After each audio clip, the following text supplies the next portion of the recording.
নমস্কার শ্রোতা বন্ধুরা, গল্প কথার আসরের আজকের অনুষ্ঠানে যোগদানের জন্য আপনাদের অশেষ ধন্যবাদ।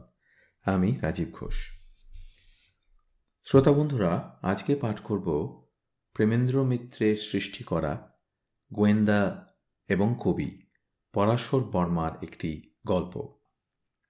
শুরু করি পাঠ তাহলে।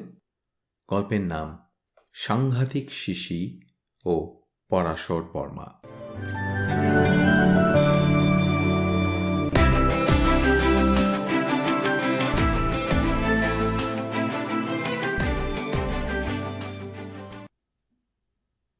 খুঁটিয়ে দেখলে হয়তো অনেক খুঁতই চোখে পড়বে, কিন্তু তার সময় বোধহয় মিলবে না। তার আগেই চমক লাগা চোখের সুপারিশে মন বিনা বিচারেই রায় দিয়ে বসে থাকবে। দোলা দেবার মতো মেয়ে, একবার দেখলে লুকিয়ে আর একবার দেখতে ইচ্ছে করে।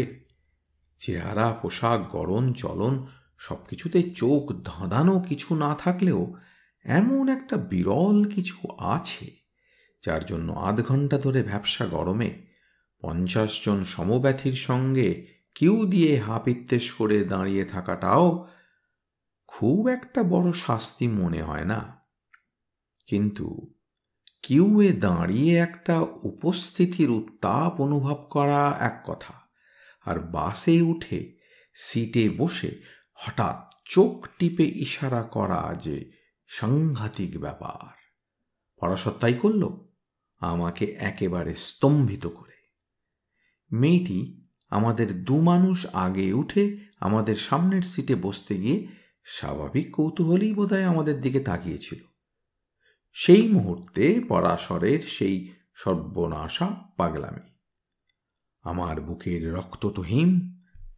মেয়েটি ফিরে দাঁড়িয়ে এখনই ওই মসৃণ সুগোল হাতের একটি চড় যদি না লাগায় তো অন্তত চিৎকার করে কিছু বললেই তো গেছি। এই বিদেশ বিভুঁয়ে অপরিচিতদের মধ্যে কেলেঙ্কারির তো আর কিছু বাকি থাকবে না।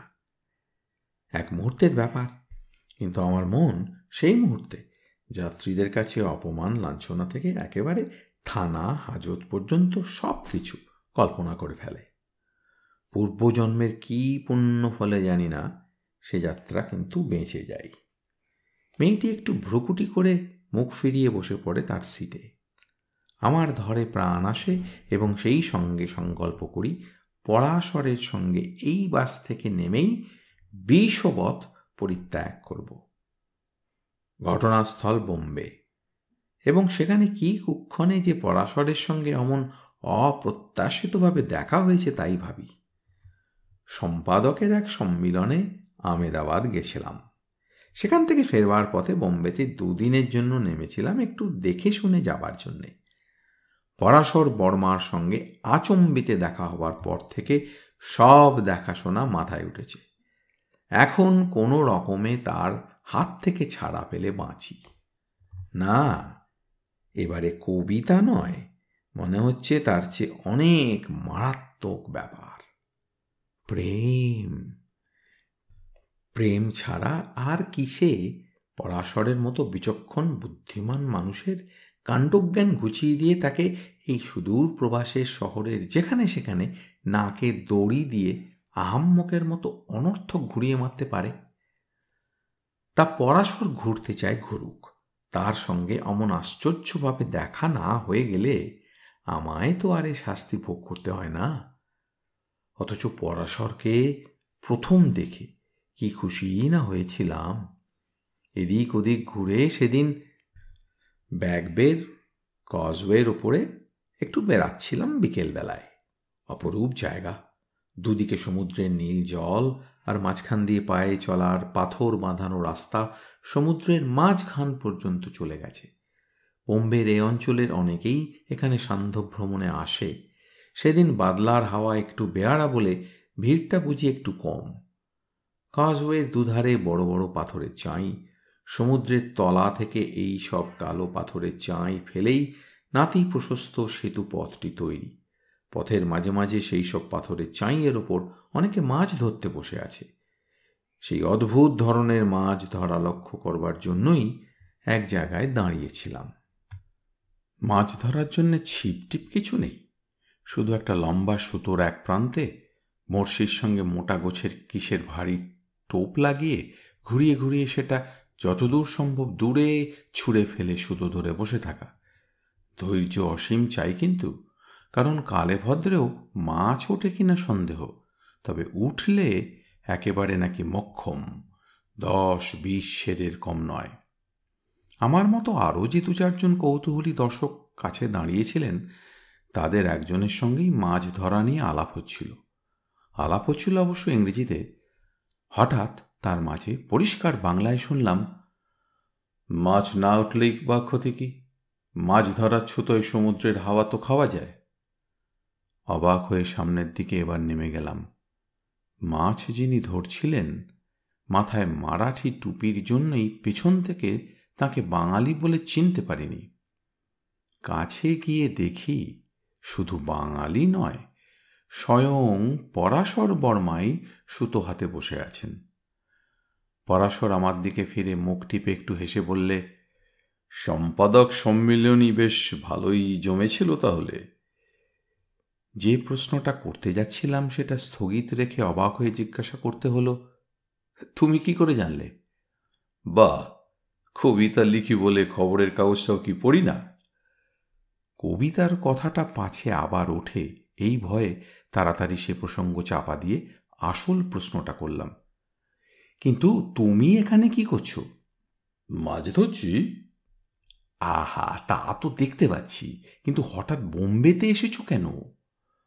পরাশর হেসে বললে, মাছ ধরতে। আরে মাছ ধরতে সেই বাংলাদেশ থেকেই বোম্বেতে এসেছো? তা শখের জন্য মানুষ কি না করে, এ এক নতুন ধরনের মাছ ধরা তো।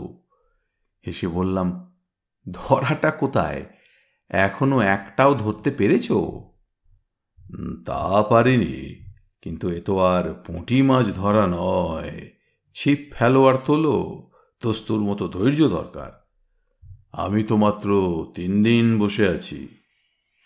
কিছু দূরের এক ভদ্রলোককে দেখিয়ে পরাশর বললে, উনি আজ 7 দিন ধরে তপস্যা করছেন, তা জানো? কিছু দূরে জলের একেবারে প্রান্তে একটি বড় পাথরের চাঁইয়ের ওপর যে ভদ্রলোক মাছ ধরতে বসে আছেন, তাঁর দিকে একবার চেয়ে দেখলাম। শার্ট প্যান্ট পরা, সাধারণ চেহারা, কোন প্রদেশের লোক বোঝবার উপায় নেই। ধৈর্য যত অটলই হোক, একেবারে চুপ করে সুতো ধরে বসে থাকা বোধহয় যায় না। তিনি তখন সুতোটা গুটিয়ে নিয়ে টোপটা পরীক্ষা করে দেখছেন। তাঁর ভাব গতিক দেখে বোঝা গেল মাছেরা তাঁর টোপ একটুও ঠোকরাতে কেউ আসেনি। মাছেদের প্রলুব্ধ করার জন্যই টোপের ওপর একটা শিশি থেকে কয়েক ফোঁটা কি মাছেদের মুখরোচক চাটনি বোধহয় তিনি ঢেলে সুতো ঘুরিয়ে দূরে ছুঁড়ে দিলেন। পরাশরের ধৈর্যও কিন্তু অনেক বেশি ঠুনকো। হাতের সুতোটা একটা পাথরের উঁচু হয়ে ওঠা কোণে বেঁধে রেখে সে বলল, চলো হে, পাড়াপড়শির সঙ্গে একটু আলাপ করে আসা যাক, মাছ ধরার নতুন প্যাঁচ ট্যাচ কিছু শেখাও যেতে পারে। মাছ ধরা যাদের ধ্যান জ্ঞান, তাদের মধ্যে যে প্রীতির অভাব নেই, পাশের ভদ্রলোকের কাছে গিয়ে দাঁড়াতেই তা বোঝা গেল। ভদ্রলোক করুণ একটু হেসে আপ্যায়িত করে ইংরেজিতে বললেন, আপনারও কিছু হচ্ছে না বুঝি? পরাশর হতাশার দীর্ঘশ্বাস ফেলে বললে, না, আমার তো সন্দেহ হচ্ছে বোম্বাইয়ের সমুদ্রে মাছই আছে কি না। ভদ্রলোক হেসে উঠলেন, বললেন, দাঁড়ান দাঁড়ান, সবে তো ওই 3 দিন এসেছেন, বোম্বাইয়ের সমুদ্রের মাছকে অনেক সাধ্য সাধনা করতে হয়। কিন্তু তাতেও কিছু লাভ হয় কি? আপনি তো শুনলাম এখানকার পাথর কামড়ে 7 দিন ধরে পড়ে আছেন। কথা বলতে বলতে পরাশর যা করল তাতে আমি একেবারে স্তম্ভিত। ভদ্রলোকের চারের শিশিটা পাশে একটি পাথরের খাঁজে রাখা ছিল। স্পষ্ট দেখলাম কথা বলবার ফাঁকে পরাশর সেই শিশিটি হঠাৎ নিঃশব্দে তুলে নিয়ে বেমালুম পকেটে পুরে ফেলল। এরপর 2-একটা আজে বাজে কথা বলে পরাশর আমাকে নিয়ে উপরের রাস্তায় উঠে এসে হন হন করে পা চালাল। আমি তখনও পরাশরের কাণ্ড দেখে থ হয়ে আছি। পরাশরের সঙ্গলাভের শাস্তি আমার সেই থেকেই শুরু। তার হাতে একবার পড়বার পর আর ছাড়ান ছিলেন নেই। যে হোটেলে উঠেছিলাম সেখান থেকে উঠিয়ে নিজের আস্তানায় এনে তো তুললই, 2 দিন বাদে কলকাতা ফেরার টিকিটটাও ফেরত দিয়ে টাকা আদায় করে যাওয়া বন্ধ করল। তারপর সারা দিন রাত বোম্বাই শহরে টোটো করে ঘুরে বেড়ানো। সে ঘুরে বেড়ানোর মূলে যে প্রেম ঘটিত ব্যাপার থাকতে পারে তাও কি প্রথমটা বুঝেছি। বুঝলাম কদিন পরে ঘুরে ফিরে একটি মেয়ের সঙ্গেই নানা জায়গায় দেখা হয়। সেদিন মেয়েটি বাসের লোককে ডেকে আমাদের উপযুক্ত শাস্তির ব্যবস্থা না করলেও বাস থেকে নামবার আগে বেশ একটু শিক্ষা দিয়ে গেল। কয়েক স্টপ বাদেই মেয়েটি নামবার জন্য উঠে পাশ দিয়ে যেতে যেতে আমাদের দিকে না চেয়েই অনুচ্চ হলেও বেশ স্পষ্ট গলায় বলে গেল, চোখ খারাপ হলে দাওয়াই দিলেই হয়, দাদর বাজারে পানের দোকানেই পাবে। কথাটা এমন কিছু কটু হয়তো নয়, কিন্তু কথার জ্বালা তার বলার ভঙ্গিতে, মানে হোক না হোক গলার স্বরে যেন বিচুটির বিষ। তাতে কি পরাশরের লজ্জা আছে? শুধু লজ্জা শরমের মাথাই সে খায়নি, নিজের মাথাটিও তার বেশ খারাপ হয়েছে বুঝলাম। যখন মেয়েটি নেমে যাবার কিছুক্ষণ পরে আর এক স্টপে নেমে সে আমায় সত্যি সত্যিই দাদার বাজারে টেনে নিয়ে চলল নাছোড়বান্ধা হয়ে। আরে তুমি কি পাগল হলে নাকি পরাশর? আমি প্রবল আপত্তি জানালাম বটে, কিন্তু বৃথাই। পরাশর হেসে বললে, বাহ, চোখের দাওয়াই খুঁজতে হবে না, এরপর দেখা হলে নইলে জবাব দেব কি? এরপর যা হলো তাতে হাসবো না কাঁদবো ভেবে পাই না। দাদর বাজারে পানের দোকান তো একটা নয়, পরপর একটা করে পানের দোকানে গিয়ে দাঁড়ায় আর জিজ্ঞাসা করে, চোখের ওষুধ আছে? দোকানদারেরও বেকুব, কেউ হাসে, কেউ বা কড়া করে কথা শুনিয়ে দেয়, এটা দাওয়াইখানা নয়। শেষে এক দোকানি পরাশরের মাথার অবস্থাটা বোধহয় অনুমান করে একটু মুচকি হেসে বললে, আছে বই কি সেটজে। বলে রাখা উচিত, বোম্বাইয়ের লোকের কাছে সবাই শেঠজি। সাপ ব্যাং যা হোক কিছু একটা, কিংবা হয়তো খানিকটা পানের মশলাই একটা কাগজে মুড়ে পরাশরের হাতে দিয়ে দোকানি বললে, খুব আচ্ছা দাওয়াই শেঠজি, চোখে দিলে সব কিছু একদম সাফ দেখা যাবে, দাম 1 রুপয়া। পরাশর নগদ একটি টাকা দিয়ে সত্যি সত্যিই নিলে সেই পুড়িয়া। এরপর পরাশরকে পরিহার করলে দোষ হয়তো কিছু হতো না, কিন্তু হাজার হোক বন্ধু লোক, তাকে এই অপ্রকৃষ্ট অবস্থায় ছেড়ে বা যায় কি করে? এ কাহিনী যাঁরা পড়ছেন তাঁরা নিশ্চয়ই বুঝেছেন, প্রথম আলাপের পর বন্ধুত্ব আমাদের এতদিনে বেশ প্রগাঢ় হয়ে এসেছে, আপনি নেমে এসেছে তুমির অন্তরঙ্গতায়। পরাশরকে তাই ছেড়ে যেতে পারলাম না, কিন্তু তার এ রোগ সারাবার জন্যে কি না করলাম কদিন। গোয়েন্দাগিরি তার শখ, হয়তো রহস্য রোমাঞ্চের খবর পেলে মনটা তার অন্যদিকে ফিরতে পারে ভেবে বেছে বেছে খবরের কাগজ থেকে রোজ গরম গরম রহস্যজনক ও যাকে বলে চঞ্চল্যকর যা কিছু খবর পেলাম তাকে শোনাতে ত্রুটি করলাম না। কিন্তু ভবি বলবার নয়, মুম্বাইয়ে বিরাটগড়ের বিধবা রানীর অমঞ্জে অমূল্য হীরা লোপাট হবার রহস্যে সারা শহর তোলপাড়, তা শুনেও তার কোনো ভ্রুক্ষেপ নেই। হারিয়েছে নাকি হীরা একটা? ও হিরে টিরে থাকলেই হারায়, বললে সে উদাসীন ভাবে। আরে এমন হিরে টিরে নয়, এমন একটি হিরে সারা দুনিয়ায় যার জোড়া খুব কম আছে।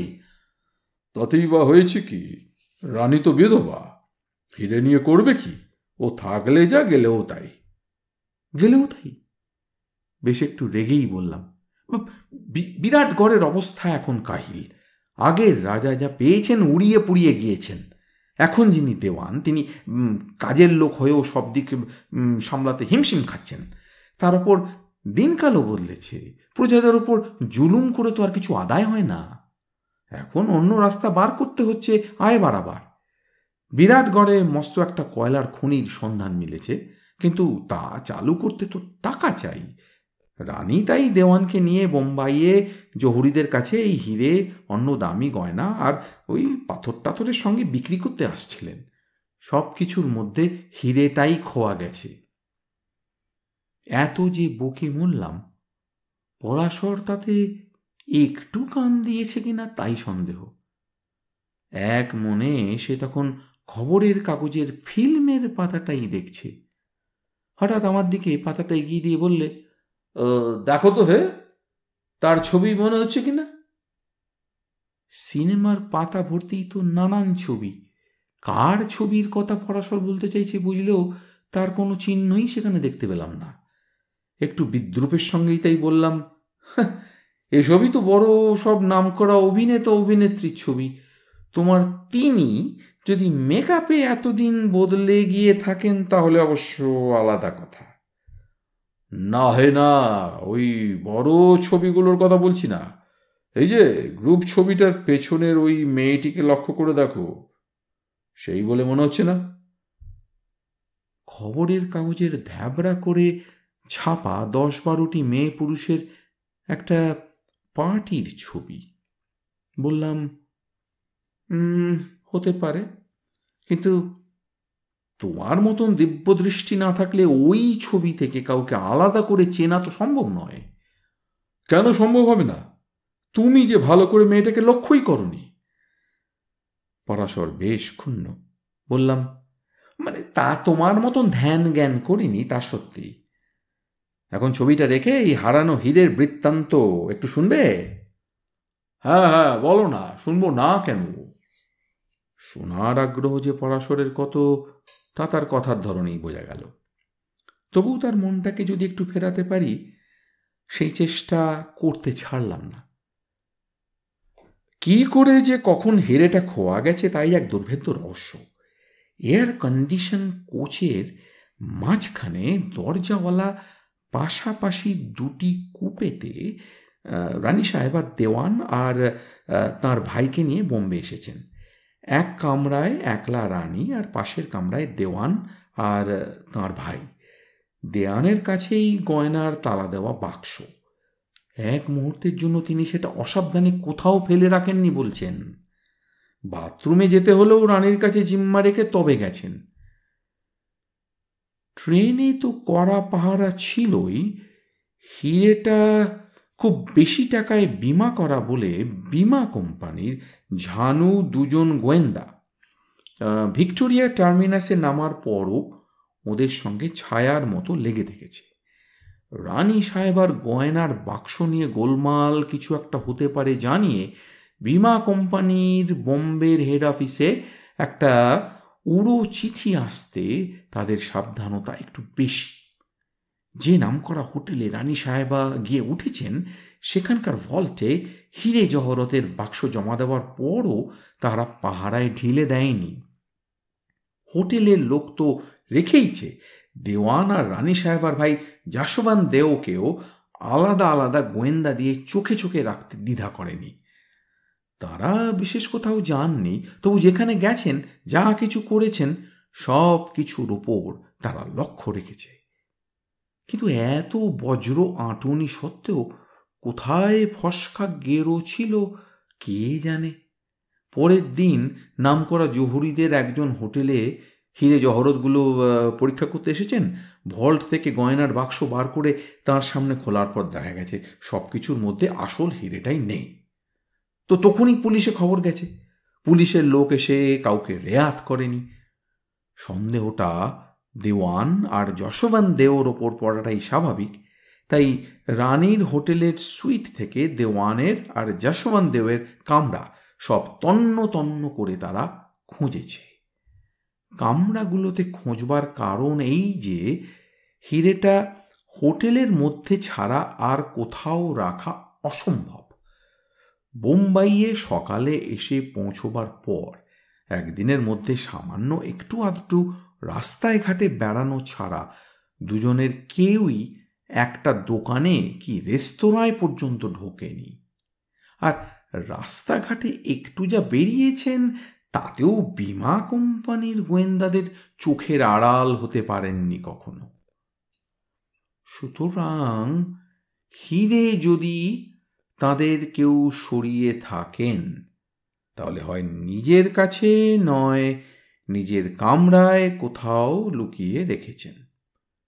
কিন্তু আশ্চর্যের বিষয়, হিরে কোথাও পাওয়া যায়নি।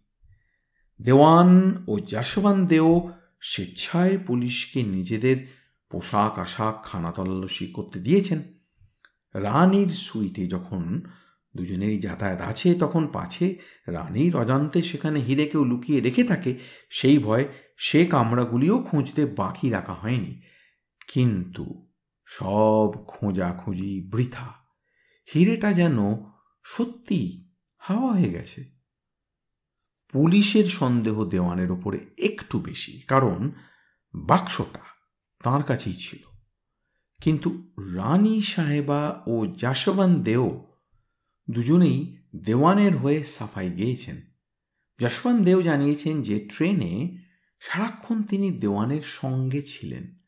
বাক্সটা কাছে রাখলেও খোলবার কোনো চেষ্টা যে তিনি করেননি, যশবন্ত তা হলফ করে বলতে পারেন।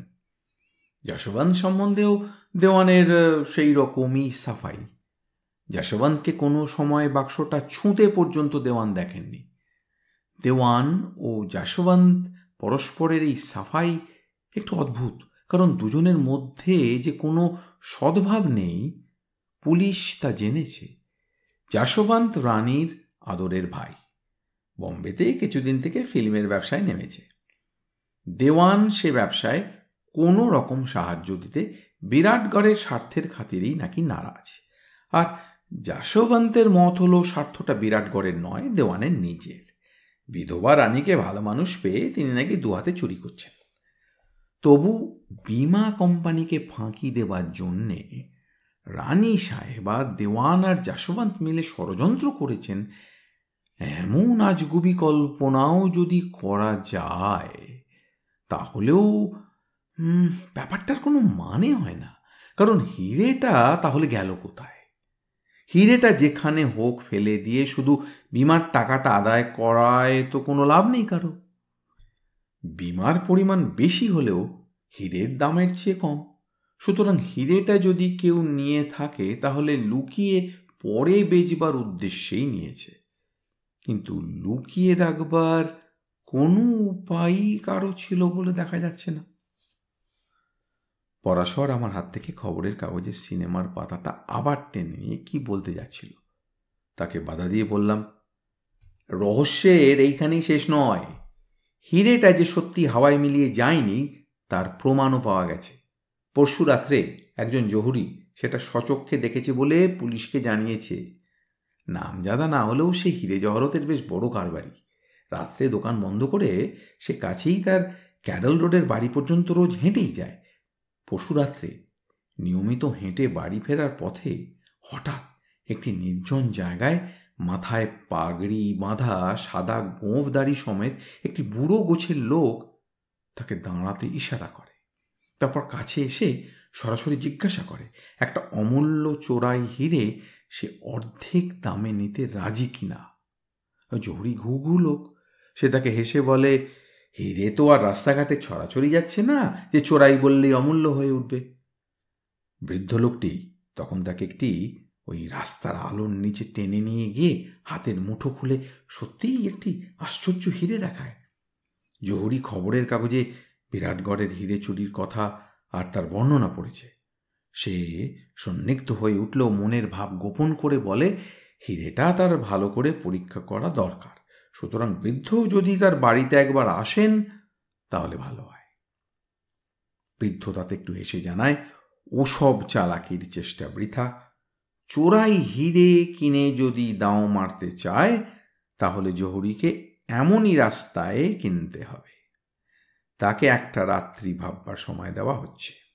পরের দিন সে তার দোকানে আবার ফোন পাবে এবং কিনতে রাজি থাকলে কোথায় কত টাকা নিয়ে যেতে হবে তা ও জানতে পারবে।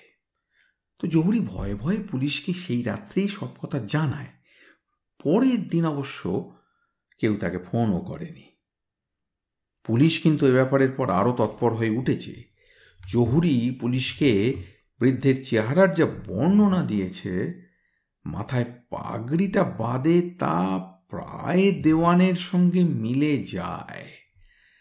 দেওয়ানের কামরা নতুন করে সন্ধান তো তারা করেছেই, জাসবান দেওকেও রেহাই দেয়নি, কিন্তু ভোজবাজিতে হঠাৎ দেখা দিয়ে হিরেটা আবার তেমনই লোপাট হয়ে গেছে। এতক্ষণ আমার কথাগুলো অন্তত ধৈর্য ধরে শোনার জন্যও আশা হচ্ছিল পরাশরকে বুঝি একটু কৌতূহলী করতে পেরেছি, কিন্তু তার পরের কথাতেই ভুল ভাঙল। এত কথার পর ক্লান্তভাবে হাই তুলে সে শুধু বলল, ভারী মজার ব্যাপার তো, তুমি এত সব কি করে জানলে? চটে উঠে বললাম, জানলাম ওই খবরের কাগজেই। গোয়েন্দা গল্প হার মানে লেখাটার অমন 3 কলম টানা জলজলে শিরোনামটা তোমার চোখেই পড়ল না? পড়বে কি করে শুধু সিনেমার পাতায় মুখ গুঁজে থাকলে? বিন্দুমাত্র লজ্জিত না হয়ে পরাশর বললে, ভালো কথা মনে করিয়ে দিয়েছ। আজ এখানকার একটা স্টুডিওতে শুটিং দেখতে যাব, বুঝেছ? একটা অনুমতি জোগাড় করেছি। এবার তার দিকে চেয়ে হতাশার দীর্ঘশ্বাস ফেলা ছাড়া আর কি করা যায়? শুটিং দেখতে যেতেই হলো তার সঙ্গে। শেষ পর্যন্ত গিয়ে দেখলাম যা অনুমান করেছিলাম, শুটিং দেখার অত আগ্রহের কারণ ঠিক তাই, অর্থাৎ সেই মেয়েটিও সেখানে আছে। প্রকাণ্ড ফ্লোরে বিরাট এক হল ঘরের বোম্বাই মার্কা সেট পড়েছে। সাজ সরঞ্জাম আসবাবপত্র দেখে বোঝা যায় একটা ভোজ সভা গোছের দৃশ্য তোলা হবে। মেয়েটি সেই সাজা অতিথি অভ্যাগতদের একজন। আমাদের মতন দর্শক আরও অনেকেই এসেছে। ভিড়ের মধ্যে কে দর্শক কে অভিনেতা বোঝা কঠিন এক মুখের রংচং ছাড়া। ভিড় বাড়াবার ফালতু অভিনেতাদের সকলের মুখে আবার রং দেবারও দরকার হয়নি। শুটিং দেখা একেই বিরক্তিকর ব্যাপার, তার উপর পরাশরের বেয়ারা দুঃসাহসে আর বেহায়াপনায় ওখানে থাকা একেবারে অসহ্য হয়ে উঠল। ক্যামেরাম্যান সেটের আলো সাজাতে ব্যস্ত, মেয়েটি এদিক ওদিক ঘোরাফেরা করছে মাঝে মাঝে।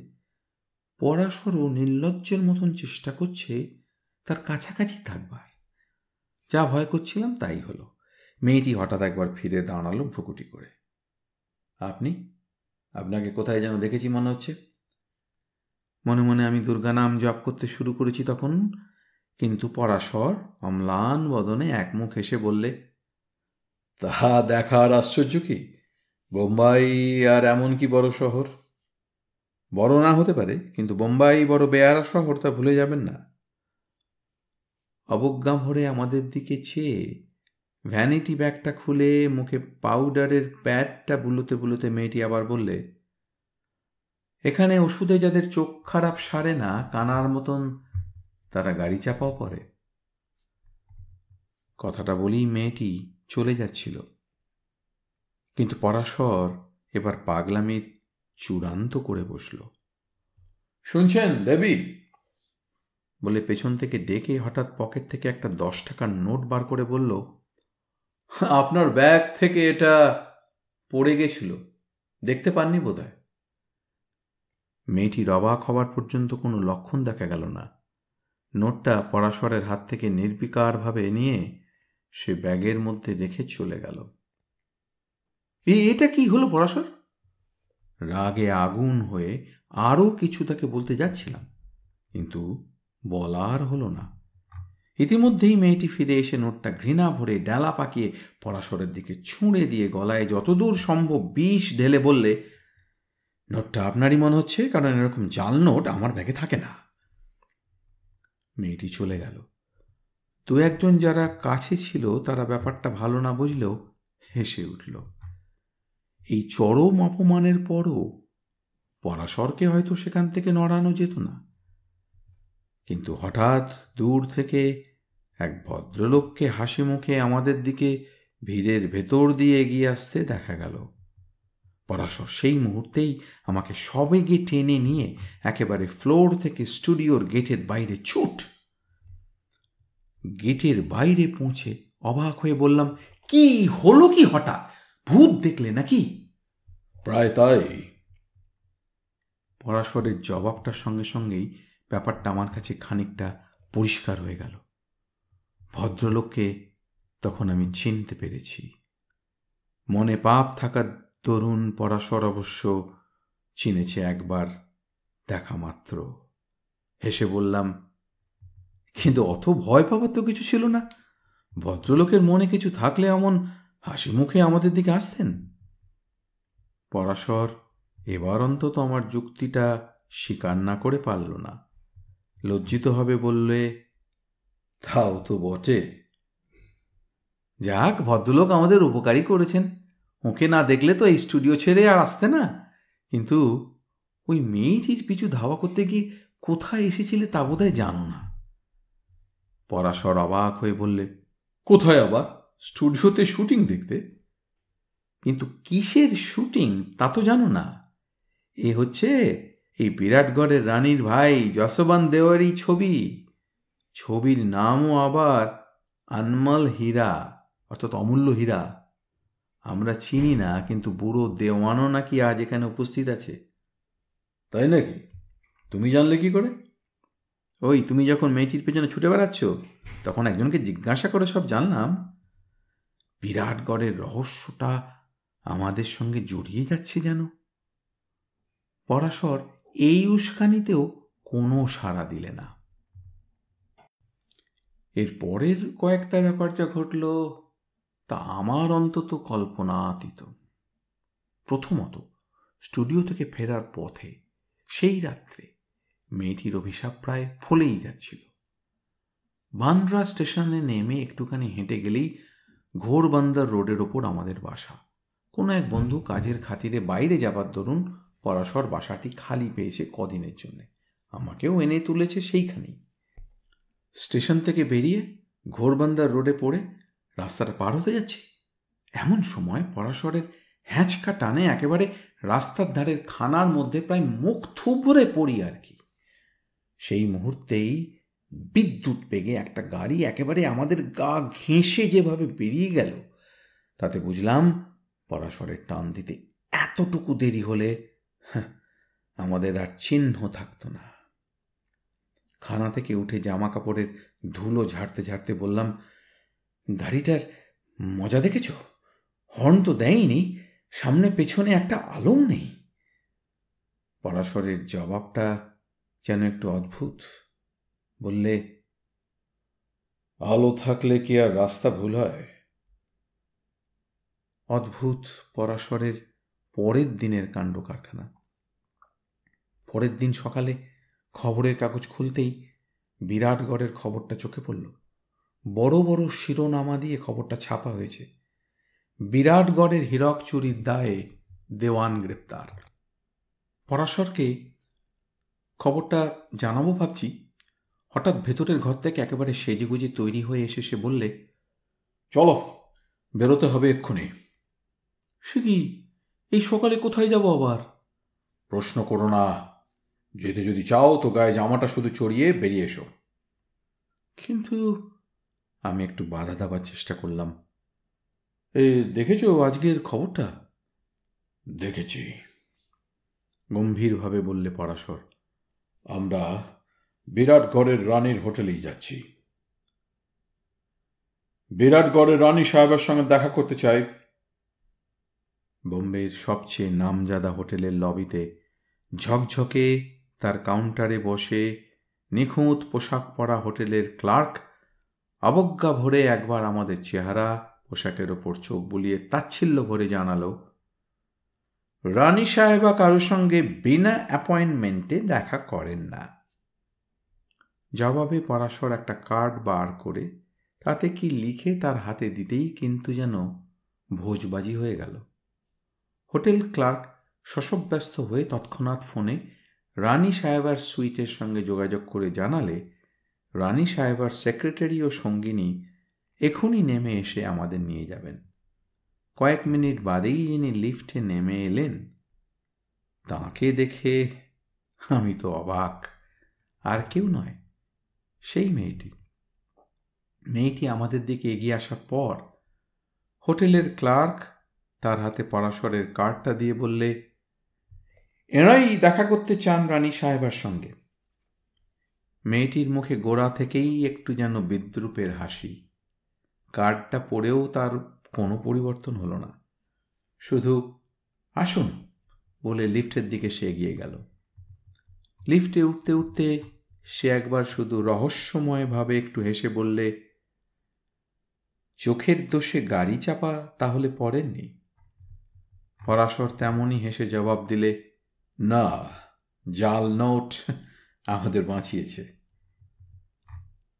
3টে আলাদা কামরা নিয়ে তেতলায় রানী সাহেবার সুইট। রানী সাহেবা আমাদের অপেক্ষায় আগে থাকতে তাঁর অভ্যর্থনা ঘরে বসে আছেন দেখলাম। একটি সুপুরুষ পাজামা পরা ভদ্রলোকও সেখানে দাঁড়িয়ে। চেহারা দেখেই রানী সাহেবার ভাই যশবন্ত দেও বলে মনে হলো।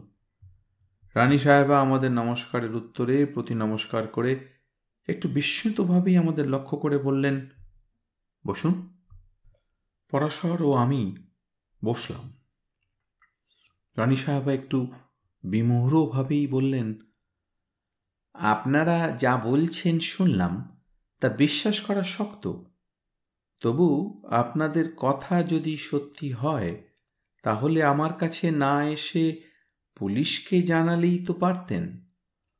তা পারতাম, তবু মনে হলো আপনাকে জানানোই আগে উচিত। ঘরের অপর ভদ্রলোক এবার রানী সাহেবার দিকে চেয়ে বললেন, তাহলে আমি এখন চলি দিদি? না, যাবেন না যশবন্তজি। আপনিও না মিস মলি, আপনাদেরও থাকা দরকার। মিস মলি কিছু না বলে ফিরে দাঁড়ালেন। যশবন্ত একটু হেসে বললেন, আমার থেকে লাভ কি? তাছাড়া আমার একটু কাজও আছে। সেই কাজটাই আপনাকে করতে দিতে চাই না, অবশ্য করা সম্ভবও নয়। তার মানে? যশবন্ত দেও বিস্মিতভাবে প্রশ্ন করলেন। মানে সবই বুঝিয়ে দিচ্ছি, কিন্তু তার আগে রানী সাহেবা, আপনি একটু পুলিশকে ফোন করুন। রানী সাহেবা অবাক হয়ে বললেন, পুলিশকে ফোন করব? কি জন্যে? দেওয়ানজিকে ছেড়ে দেবার জন্যে। রানী সাহেবা এবার হেসে ফেললেন, আমি বললেই পুলিশ ছেড়ে দেবে? হ্যাঁ, দেবে, যদি আপনি বলেন হারানো হিরেটা পাওয়া গেছে। রানী সাহেবার মুখে এবার স্পষ্ট বিরক্তি দেখা গেল। সেটা গলার স্বরেও গোপন না করে বললেন, এসব আজে বাজে কথায় নষ্ট করার মতন সময় আমার নেই, মাফ করবেন।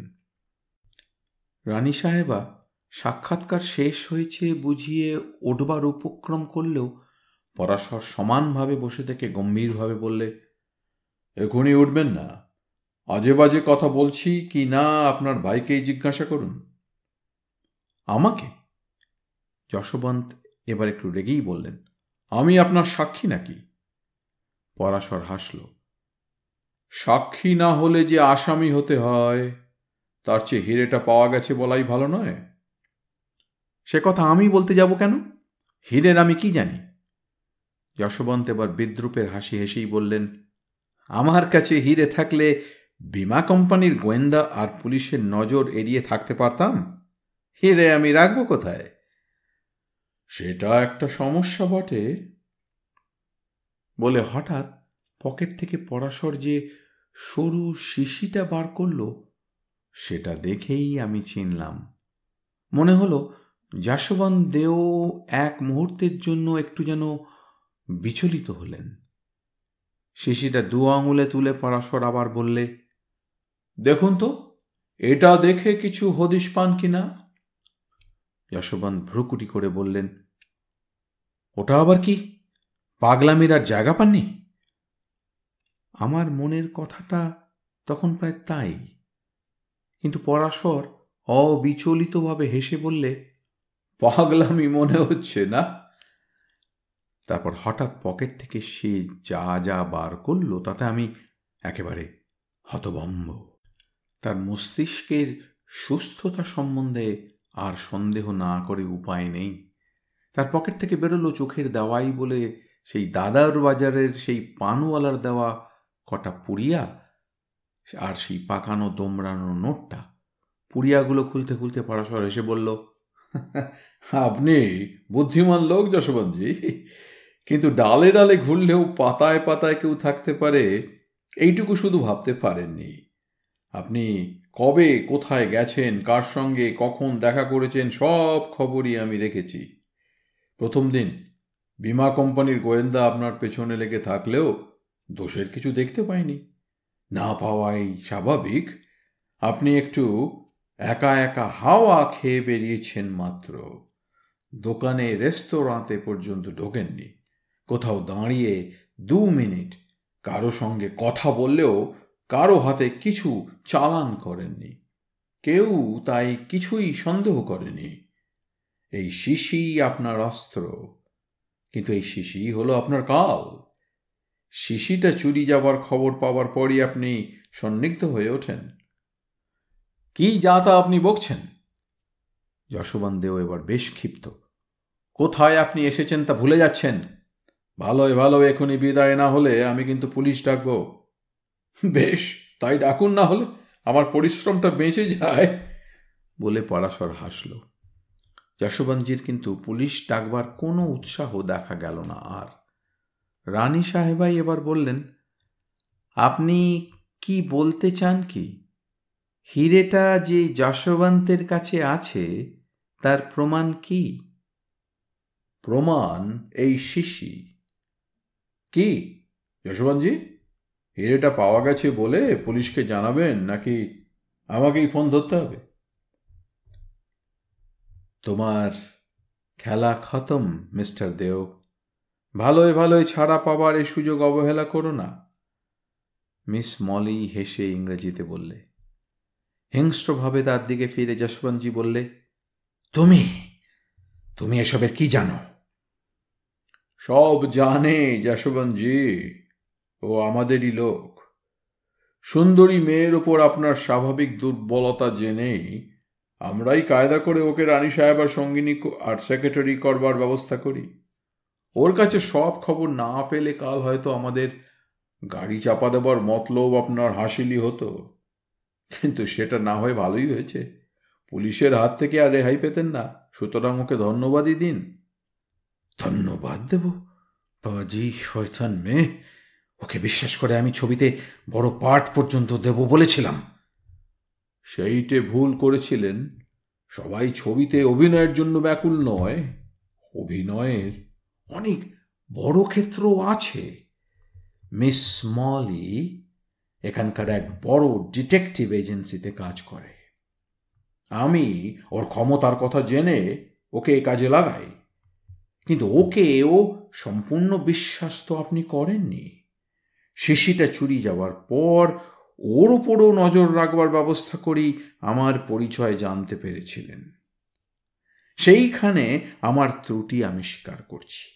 যথেষ্ট সাবধান হলেও আমার চালের নিশ্চয়ই কিন্তু কিছু ভুল ছিল। কিন্তু আসল কথাটা আমি এখনো বুঝতে পারছি না। রানী সাহেবা বললেন, হিরেটা কোথায়? তার সঙ্গে এই শিশিটার সম্পর্ক কি? সম্পর্ক শিশিটা শুঁকে দেখলে হয়তো বুঝতে পারবেন। পরাশর শিশিটা এগিয়ে দিল। সেটা শুঁকে মুখ একটু বিকৃত করে রানী সাহেবা বললেন, এ তো কেরোসিনের গন্ধ। হ্যাঁ, কেরোসিন তেলই ওর মধ্যে ছিল। কেরোসিন তেল মাছেদের প্রিয়, কখনো শুনেছেন?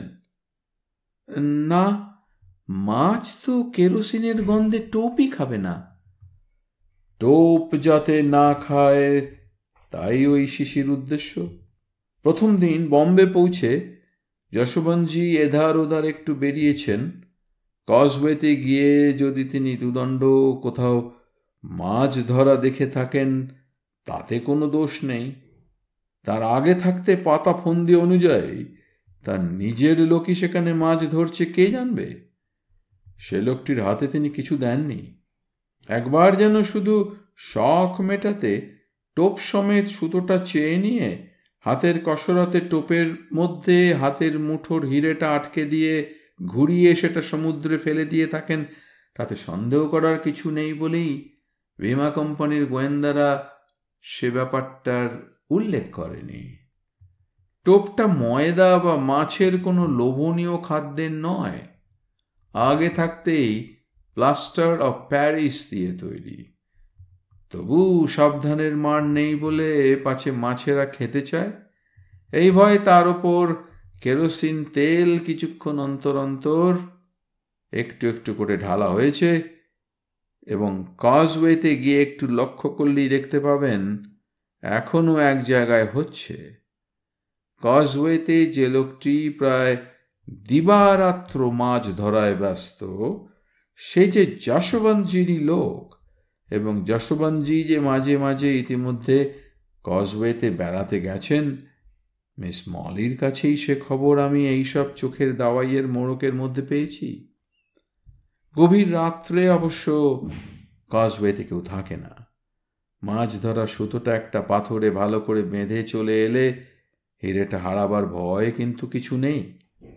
ওরকম অনেকেই রাত্রে সুতোটা পাথরে বেঁধে চলে আসে, কিন্তু ব্যাপারটা অস্বাভাবিকও নয়।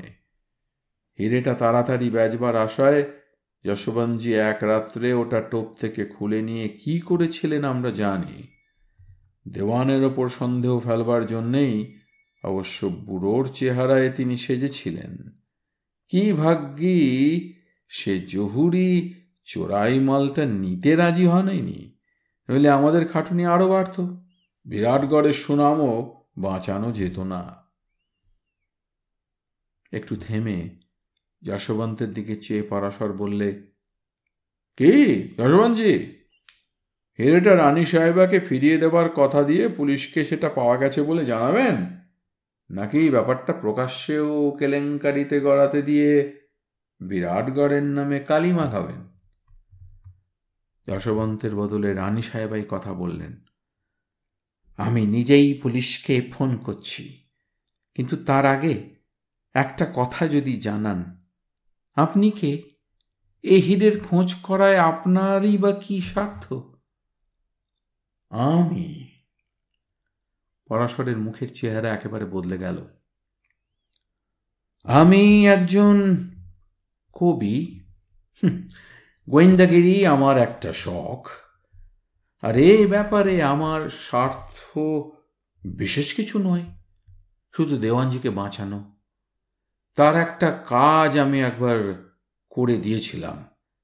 এবারে ঠিক হিরে জহরতগুলো আনবার সময় হঠাৎ বোম্বাইয়ের ফিল্মের কাজ ছেড়ে যশবন্তজিকে বিরাটগড়ে গিয়ে হাজির হতে দেখে কিছু একটা গোলমাল হতে পারে সন্দেহ করে তিনি আমায় সব জানিয়ে আগে থাকতে বোম্বাইয়ে উপস্থিত থাকবার জন্য গোপনে চিঠি লিখেছিলেন। একটা কথা আমি কিন্তু বুঝতে পারছি না। আমি এবার না বলে পারলাম না। হ্যাঁ, ট্রেন থেকে বোম্বাই পর্যন্ত এত সাবধানতার মধ্যে হিরেটা সরানো হলো কি করে? আমার তালাবন্ধ বাক্সটাও হয় দেওয়ানজি নয় রানী সাহেবার কাছেই তো ছিল সারাক্ষণ।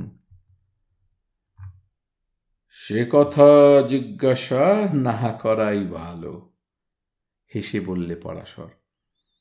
রানী সাহেবা দেওয়ানজিকে শ্রদ্ধা ভক্তি বিশ্বাস সবই করেন, কিন্তু ভাইদের উপর অবুঝ স্নেহ, মেয়েদের চিরন্তন দুর্বলতা। দেওয়ানজির কড়া খবরদারিতে ভাইকে তার আবদারের মতন টাকা দেবার ক্ষমতা নেই। সেই অবস্থায় ভাই যদি এমন একটা ফন্দি জানায় যাতে কারও কোনো ক্ষতি না হয়েও সে বেশ কিছু গুছিয়ে নিতে পারে, তাহলে অন্তত ধার্মিক সৎ মহিলাও দুর্বল মুহূর্তে দ্বিধাগ্রস্তভাবে নিমরাজি হয়ে যেতে পারেন। অবশ্য দেওয়ানজিকে যে পুলিশ শেষ পর্যন্ত ধরবে এটা তখন কল্পনা করা যায়নি, তাহলে হয়তো যশবন্ত দেবের কোনো আবদারি খাটত না। রানী সাহেবা আরক্ত মুখে মাথা নিচু করলেন, মিস মলি ফোনটা তাঁর হাতে এগিয়ে দিল। রানী সাহেবার কাছ থেকে বাসায় ফিরতে ট্রেনে পরাশরকে একটু ক্ষুণ্ণ হয়ে বললাম, আচ্ছা, এই যদি আসল ব্যাপার, তাহলে গোড়া থেকে আমায় এমন বোকা বানাবার মানেটা কি? পরাশর হাসল। আরে, বোকা না বানিয়ে প্রথমেই সব জানিয়ে দিলে আগাগোড়া ব্যাপারটা এমন মজা পেতে? এও এরকম কবিতা, বুঝেছ? লাইনগুলো ঠিক পরপর আসা যায়, শেষের লাইন গোড়ায় আনলেই সর্বনাশ।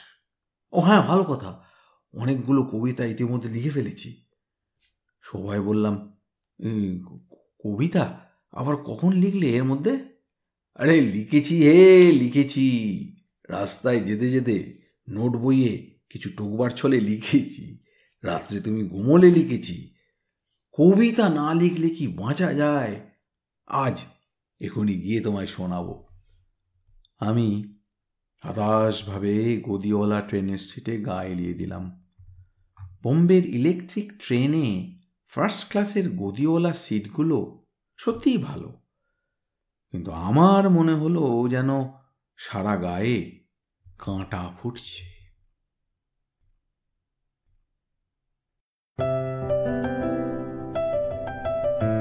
আপনাদের মতামত আমাদের জানাতে ভুলবেন না কিন্তু শ্রোতা বন্ধুরা। আমাদের ওয়েবসাইট golpokothar.asor.org